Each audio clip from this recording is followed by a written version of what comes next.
عارفين إن أسبوع الآلام كان بيجي كل 33 سنة؟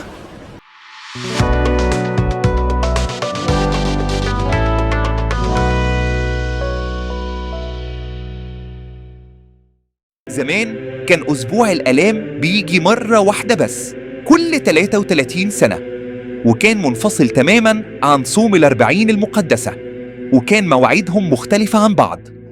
وكان صوم الأربعين المقدسة بيجي كل سنة، وكان بيبتدي من تاني يوم عيد الغطاس، لغاية ما جه البابا ديمتريوس الكرام، البابا رقم 12.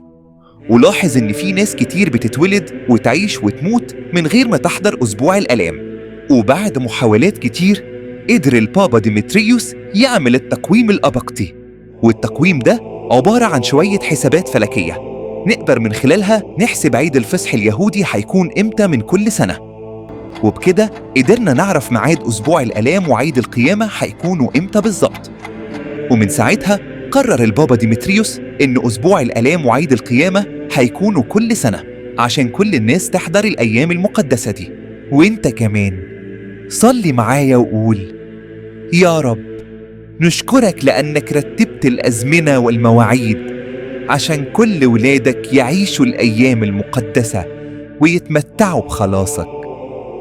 ادينا قلب ساهر يقدر قيمة كل لحظة روحية وما يضيعش الفرص اللي بتقربنا منك.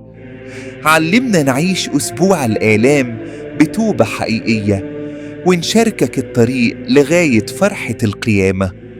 ثبت إيماننا وجدد حياتنا وخلي عنينا دايما متعلقة بيك.